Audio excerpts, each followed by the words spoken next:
Retrouvez Businesswoman avec MAF Pro. L'assureur des artisans, commerçants et professions libérales, c'est MAF Pro et c'est pour vous les pros.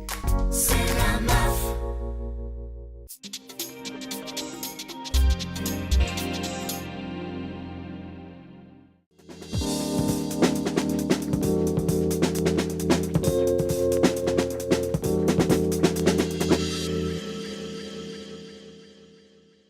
Bonjour à toutes et à tous, merci de nous retrouver sur Businesswoman, votre rendez-vous économique dédié à l'entrepreneuriat au féminin, consacré aujourd'hui aux étudiantes et entrepreneurs. Depuis que la création du statut étudiant-entrepreneur a vu le jour en 2014, les moins de 28 ans peuvent désormais marier jean d'étudiant et mallette de chef d'entreprise. Une initiative lancée par le gouvernement non sans arrière-pensée, puisqu'elle vise à séduire la jeunesse à la création d'entreprises et espérer voir naître les champions de demain, à l'image de Google ou Facebook. Pour nous en parler, Alessandra Cosfito, bonjour. Bonjour. Vous êtes la fondatrice de Find Your CM, une agence de community manager dont on parlera tout à l'heure. Et avec nous également Agathe Machavoine, fondatrice de Wallfox. Bonjour. Bonjour. Alors, première question, quels sont vos âges respectifs ? 26 ans. Et 22. Alors, je crois que vous êtes encore étudiante. Qu'est-ce que vous préparez en ce moment ? Je fais un double cursus. Le premier est à l'ENS Cachan en design et le second est en DSA de stratégie de communication à l'école Estienne, Paris. Et vous étiez déjà pressée d'endosser justement le tailleur de la chef d'entreprise. Alors, toutes les deux, vous avez deux petites structures. Respectivement, vous pouvez nous dire deux mots sur vos entreprises ? Donc, j'ai fondé Wallfox, une agence de marketing pour start-up. D'accord. Qu'est-ce qui vous a donné envie de créer justement une agence de marketing ? Pourquoi une agence de marketing ? Pourquoi cette envie d'entreprendre maintenant à 22 ans, si jeune ? Mon cursus, normalement, pousse vers soit rentrer en agence, soit à se lancer dans le freelance. Mais la rencontre avec mes deux associés m'a permis de découvrir une nouvelle voie qui était peut-être de créer ma propre agence. Et oui, peut-être que j'ai lancé rapidement. Ça a été une évidence pour vous ? C'est ça. Et alors, Find Your CM, donc c'est une agence sur le community manager. Idem, le même déclic. Comment ça s'est passé concrètement ? Moi, j'ai eu un parcours littéraire en Italie et puis en France. Donc, c'était un peu un hasard. J'ai pris un cours d'entrepreneuriat à Sciences Po.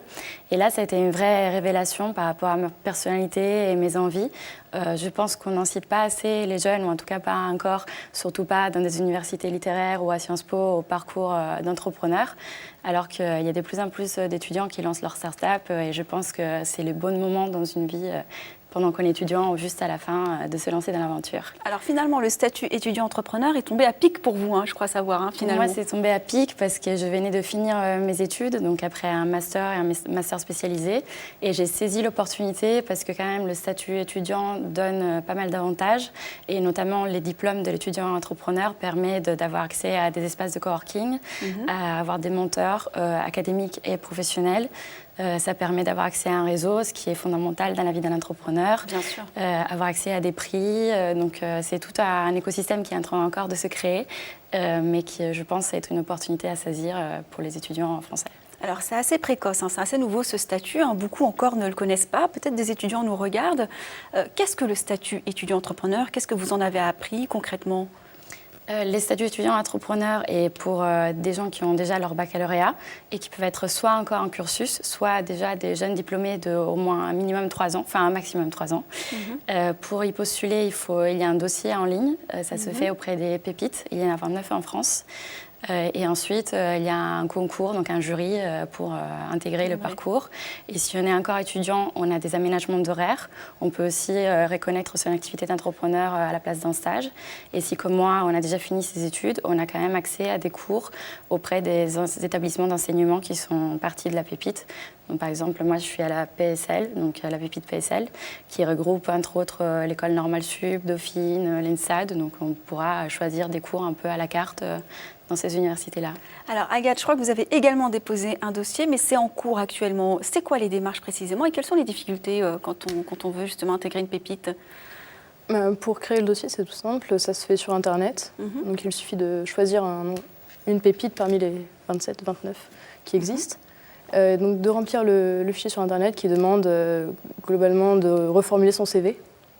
et ensuite de l'envoyer aux différents organismes auxquels on veut s'inscrire. Alors, qu'est-ce qui bloque dans votre cas? Parce que du coup, d'autres cas qui nous regardent peuvent avoir le même souci que vous. C'est le manque de place, peut-être. On ne vous répond pas parce que c'est encore tout nouveau, c'est encore en train de se mettre en place. Je crois savoir que même vous êtes officiellement intégré à une pépite, mais c'est pas encore tout à fait. Je suis intégrée depuis décembre et là, ça commence à se metêtre en place. Mais je pense que le problème, c'est que peut-être un manque d'informations, de ressources. Donc, le temps que les pépites contactent tous les enseignants et toutes les parties prenantes, ils n'ont peut-être pas encore traité tous les dossiers. Alors, qu'est-ce que vous pensez, vous, en tant qu'étudiante, de ce statut qu'on vous a proposé, que vous propose l'État? Est-ce qu'il y a des choses à améliorer? Qu'est-ce qui vous plaît justement dans ce statut?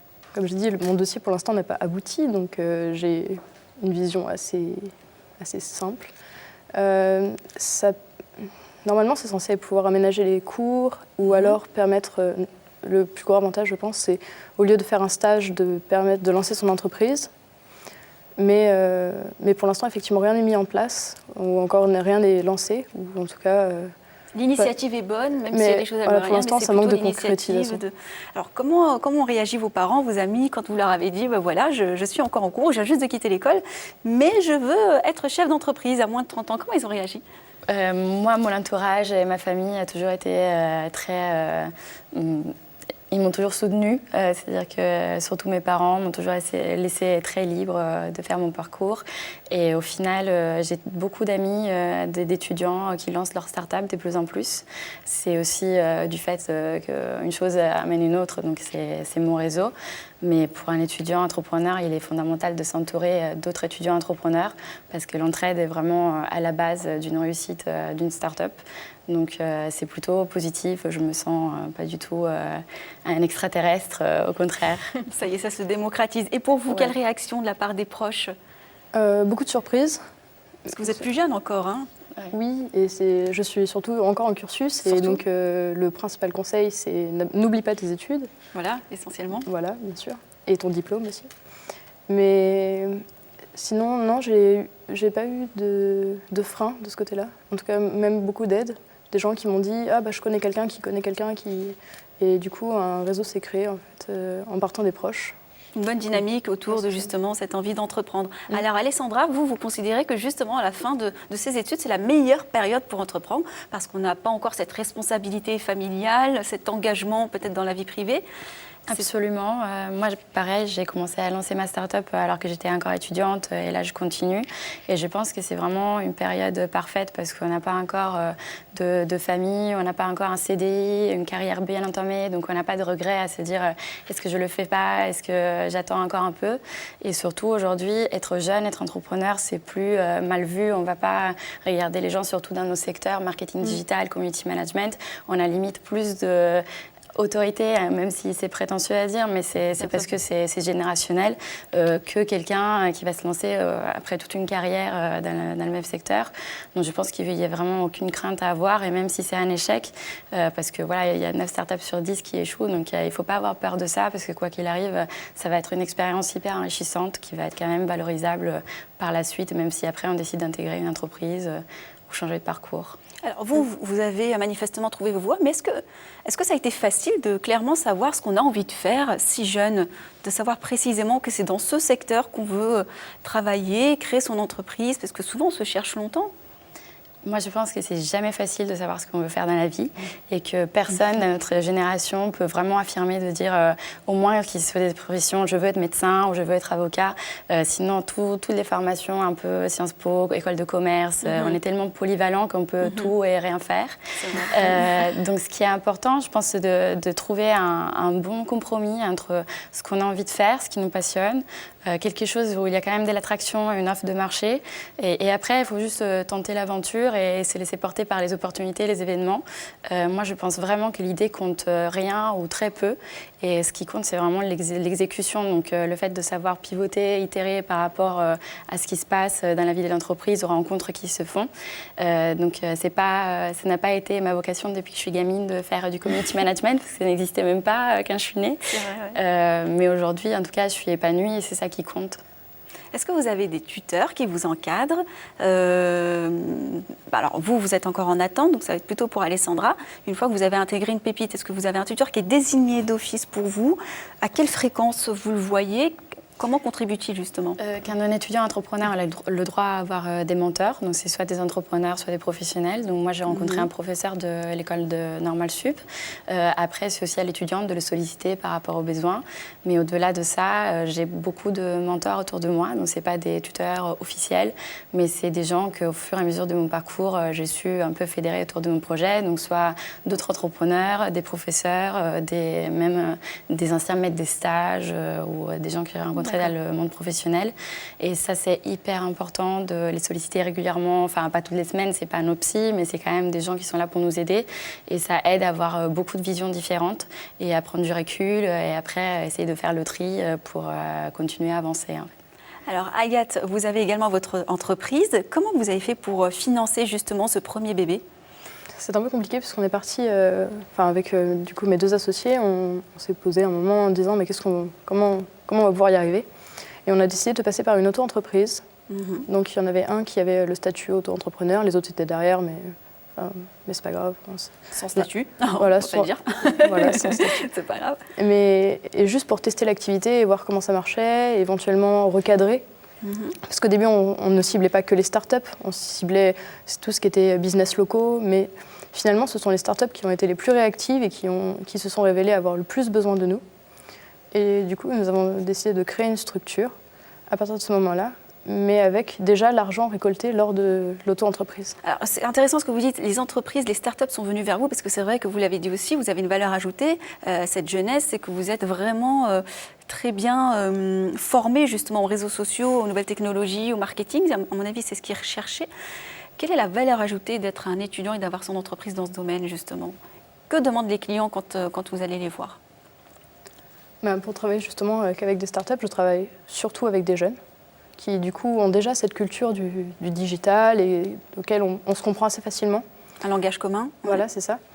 Mais qui n'ont pas forcément le temps de s'occuper de tout le marketing ou qui alors c'est pas leur formation, et qui ont du coup besoin d'une expertise. Mais je pense que ce qui est déterminant quand on est jeune et qu'on connaît tous ces métiers-là, c'est juste de savoir en faire bon usage. Parce que les outils, on est né avec et c'est vraiment de trouver comment vraiment les exploiter. Quel regard portent les prospects que vous allez voir sur vous quand vous arrivez avec votre petite mallette de chef d'entreprise ? Comment ils vous regardent ?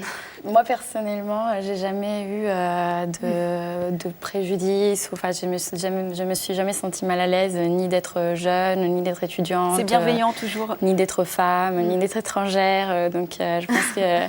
après, ça dépend beaucoup de la cible. Moi, comme Agathe, j'ai commencé avec des startups parce que c'est là où il y a le moins d'évangélisation à faire. Parce que c'est surtout des jeunes, donc c'est des gens qui comprennent déjà le service.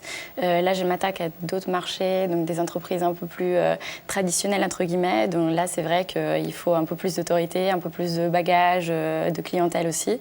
Mais je pense que la démarche est un peu la même. Le fait d'avoir satisfait des clients qui nous faisaient confiance parce qu'ils sont de la même génération, parce qu'ils sont dans le même monde, va nous donner de la force pour aussi s'attaquer à d'autres types de clients plus traditionnels ou plus grands. Dernière question, un mentor qui vous fascine et que vous idolâtrez dans l'entrepreneuriat, ce serait qui aujourd'hui ? Moi, j'en ai deux. C'est Sheryl Sandberg, la CEO de Facebook, et son mouvement, le Lean In, qui m'inspire beaucoup parce que je pense que les femmes aujourd'hui doivent vraiment apprendre à saisir les opportunités, à ne pas se sous-estimer. C'est vrai. Et le deuxième, c'est Tim Ferriss avec le lifestyle design. Où c'est un peu un hymne à la liberté et à la jeunesse pour comment aménager vraiment sa vie autour de quelque chose qui nous passionne et dans une nouvelle conception du travail. Et Agathe, pour vous, s'il y en avait un ? Je n'idolâtre personne, je trouve le mot un peu fort, mais désolée, ça ne va pas être un grand nom, mais j'apprécie beaucoup Stéphane Bonjean, qui est founder de Dynamic, une petite start-up qui s'est lancée. Puisqu'il s'est lancé il y a 2 ans, c'est un entrepreneur confirmé, mais la start-up n'a été lancée qu'il y a 2 ans et est maintenant sur 3 continents. Et ça a été très rapide, et pourtant c'est quelqu'un qui a su rester très humain, très modeste. Une belle success story à la française, finalement. Oui, mais justement, tout est dans le fait que c'est une success story modeste. C'est-à-dire que, c'est pas sous le feu des projecteurs, ça se fait tranquillement. Et je trouve ça très beau et motivant. Ce seront les mots de la fin. Merci beaucoup, mesdames, d'avoir répondu à nos questions. Merci à vous de nous avoir suivis. Vous l'aurez compris, si vous êtes étudiant, eh bien, désormais, vous pouvez créer votre entreprise grâce au statut entrepreneur. Alors, vous retrouverez cette émission donc, sur We Do Biz, sur Demain et sur ellesentreprenent.fr. À bientôt sur Businesswoman.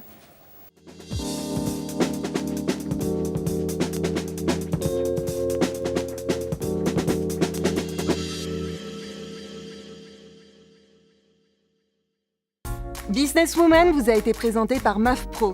L'assureur des professionnels et de la santé collective, c'est MAF Pro et c'est pour vous les pros. C'est la MAF.